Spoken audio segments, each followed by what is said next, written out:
സത്യപ്രതിജ്ഞ കഴിഞ്ഞിട്ടും പ്രതിസന്ധിക്ക് അയവില്ലാതെ മഹാരാഷ്ട്ര സർക്കാർ. ആഭ്യന്തര വകുപ്പിൽ വിട്ടുവീഴ്ചയില്ലെന്ന നിലപാടിൽ തന്നെയാണ് ശിവസേനയും ഏക്നാഥ് ഷിൻഡെയും.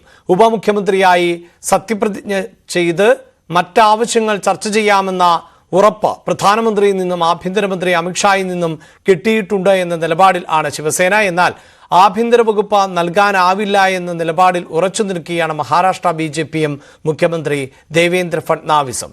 ഇന്നത്തോടെ വകുപ്പ് വിഭജന ചർച്ചകൾ പൂർത്തിയാകും എന്നാണ് നേരത്തെ പറഞ്ഞിരുന്നത്. തിങ്കളാഴ്ചയോടെ വകുപ്പ് വിഭജനം പൂർത്തിയാക്കാനാണ് ഇപ്പോഴത്തെ ശ്രമം. വിവരങ്ങളുമായി നാഷണൽ ഡെസ്കിൽ നിന്ന് കിരൺ ബാബു ആണ് ചേരുന്നത്. കിരൺ, ആഭ്യന്തര വകുപ്പ് എന്നതാണ് ഷിൻഡെ വിഭാഗത്തിന്റെ ആവശ്യം.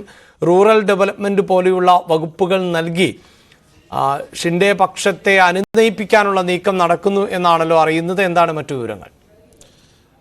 അഭിലാഷ്, മഹാരാഷ്ട്രയിലെ വകുപ്പ് പ്രതിസന്ധി ഇപ്പോഴും അതേപടി തന്നെ തുടരുകയാണ്. കഴിഞ്ഞ വ്യാഴാഴ്ച ഈ സത്യപ്രതിജ്ഞാ ചടങ്ങ് നടക്കുമ്പോൾ 2 ദിവസത്തിനുള്ളിൽ വകുപ്പ് വിഭജനം പൂർത്തിയാവും. ഫഡ്നാവിസും ഏക്നാഥ് ഷിൻഡെയും അജിത് പവാറും കൂടി ചർച്ച നടത്തി വകുപ്പ് വിഭജനം പൂർത്തിയാക്കുമെന്നതായിരുന്നു ധാരണ. പക്ഷേ ഇപ്പോഴും അങ്ങനെ ആ വകുപ്പ് വിഭജനം പൂർണ്ണമായിട്ടില്ല. ആഭ്യന്തര വകുപ്പിൽ വേണം എന്നുള്ള നിലപാടിൽ തന്നെ ഉറച്ചു നിൽക്കുകയാണ് ശിവസേനയും ഏക്നാഥ് ഷിൻഡെയും. ഒരു കാരണവശാലും അങ്ങനെ ആഭ്യന്തര വകുപ്പ് വിട്ടുകൊടുക്കില്ല എന്നുള്ള ഉറച്ച നിലപാടിൽ തന്നെയാണ് BJP നിൽക്കുന്നത്. പ്രധാന തടസ്സമായി നിൽക്കുന്നത് ഈ ഒറ്റ വിഷയമാണ്. ആഭ്യന്തരം ആർക്കാണ്, BJPക്കാണോ ശിവസേനയ്ക്കാണോ എന്ന തർക്കത്തിൽ തന്നെ നിൽക്കുകയാണ്. ആഭ്യന്തരമില്ലാതെ വിട്ടുവീഴ്ചയ്ക്ക് തയ്യാറാവില്ല എന്ന് ഷിൻഡെയും അറിയിച്ചിട്ടുണ്ട്. കഴിഞ്ഞ ദിവസം ഉപമുഖ്യമന്ത്രി സ്ഥാനത്തേക്ക് സത്യപ്രതിജ്ഞ ചെയ്യാൻ ആദ്യം ഷിൻഡെ വിമുഖത പ്രകടിപ്പിച്ചിരുന്നു. അദ്ദേഹം പരസ്യമായി അത് പ്രകടിപ്പിച്ചില്ലെങ്കിലും അത്തരത്തിൽ ഒരു പരസ്യമായി ഞാൻ അത് ചെയ്യുകയാണ്, സത്യപ്രതിജ്ഞയ്ക്ക് പോകുന്നു എന്നുള്ള പ്രതികരണം ശിവസേനയുടെ ഭാഗത്തുനിന്നോ ഷിൻഡെയുടെ ഭാഗത്തുനിന്നോ ഉണ്ടായിരുന്നില്ല.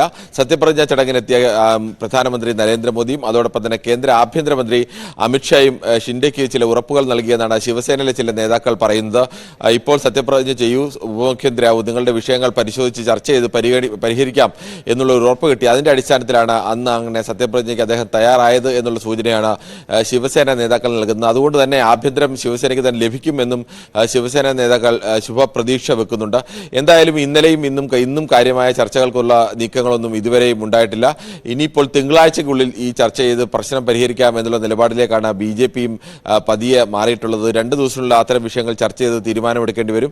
നേരത്തെ തന്നെ നഗരവികസനവും റവന്യൂവും അടക്കമുള്ള വകുപ്പുകൾ നൽകാം. ഏറ്റവും പ്രധാനപ്പെട്ട വകുപ്പ് ആഭ്യന്തരം കഴിഞ്ഞാൽ പിന്നീട് ധനവകുപ്പ്. ആ തുടക്കത്തിൽ തന്നെ BJPക്ക് പിന്തുണ പ്രഖ്യാപിച്ച, ഒരു വിലപേശലിനുമില്ല BJPക്ക് തന്നെയാണ് പിന്തുണ എന്ന് പ്രഖ്യാപിച്ച അജിത് പവാർ തുടക്കത്തിൽ തന്നെ ധനവകുപ്പ്, കഴിഞ്ഞ തവണ അദ്ദേഹത്തിന് ലഭിച്ച ധനവകുപ്പ് ഉറപ്പാക്കിയിരുന്നു. പിന്നീട് ലഭിക്കേണ്ട ഏറ്റവും പ്രധാനപ്പെട്ട വകുപ്പുകൾ നഗരവികസന വകുപ്പും റവന്യൂ വകുപ്പുമാണ്. ഈ 2 വകുപ്പുകളും ചിലപ്പോൾ ശിവസേനയ്ക്ക് നൽകാൻ തയ്യാറായേക്കും. അത്തരമൊരു നിർദ്ദേശം പക്ഷേ അംഗീകരിക്കാൻ ശിവസേന ഇപ്പോഴും തയ്യാറില്ല എന്നുള്ളതാണ്. ആഭ്യന്തരം തന്നെ വേണം എന്നുള്ള ഉറച്ച നിലപാടിലാണ് ശിവസേന നിൽക്കുന്നത്. ഇതിൽ ഒരു മുഖ്യ തടസ്സമായി നിൽക്കുന്നത് മഹാരാഷ്ട്ര പോലൊരു സ്ഥലത്ത് ആഭ്യന്തര വകുപ്പ് ഏറ്റവും നിർണായകമാണ്. ആഭ്യന്തര വകുപ്പിന്റെ ചുമതല ഷിൻഡെയ്ക്ക് തന്നെയാണെങ്കിൽ ഷിൻഡെ മുഖ്യമന്ത്രി ദേവേന്ദ്ര ഫഡ്നാവിസിനെ മറികടന്നുകൊണ്ട് അദ്ദേഹത്തിന് അധികാര കേന്ദ്രമായി മാറാനുള്ള സാധ്യത BJP മുന്നിൽ കാണുന്നുണ്ട്. പ്രാദേശിക തലത്തിലടക്കമുള്ള പ്രവർത്തനങ്ങൾ നിയന്ത്രിക്കാൻ കഴിയണമെങ്കിൽ ആഭ്യന്തര വകുപ്പ് മഹാരാഷ്ട്രയിൽ അത്യാവശ്യമാണ്. അതുകൊണ്ട് തന്നെയാണ് ഒരു കാരണവശാലും അതിൽ വിട്ടുവീഴ്ചയില്ല നിലപാട് BJP സ്വീകരിക്കും. ഇപ്പോൾ ഒരു ഡെഡ് ലോക്കിലാണ് യഥാർത്ഥത്തിൽ ഈ BJP ശിവസേന തർക്കം നിൽക്കുന്നത്. ഈ തർക്കം അങ്ങനെ പൂർണ്ണമായും ഷിൻഡെ പിണക്കിക്കൊണ്ട്, മഹാരാഷ്ട്രയിൽ ഷിൻഡെ പിണങ്ങിപ്പോയാലോ ശിവസേന മാറിപ്പോയാലോ സർക്കാരിനൊന്നും സംഭവിക്കാനില്ല. പക്ഷേ തൊട്ടടുത്ത് തന്നെ ഇനി മുനിസിപ്പൽ തെരഞ്ഞെടുപ്പ് വരാനുണ്ട്. അതുകൊണ്ട് തന്നെ അതോടൊപ്പം തന്നെ കേന്ദ്രത്തിൽ NDA സർക്കാരിന്റെ ഭൂരിപക്ഷം വളരെ കുറവാണ്. ആ സാഹചര്യത്തിൽ അവിടെ ശിവസേനയുടെ പിന്തുണയും ഒക്കെ നിർണായകമാണ്. എങ്ങനെയും ഷിൻഡെ പിണക്കാതെ ഈ വിഷയം പരിഹരിക്കാം എന്നുള്ള ചർച്ചകളിലാണ് ഇപ്പോഴും മഹാരാഷ്ട്രയിലെ BJP. കിരൺ ബാബു ആണ് വാർത്തയുടെ വിശദാംശങ്ങൾ നൽകിയത്.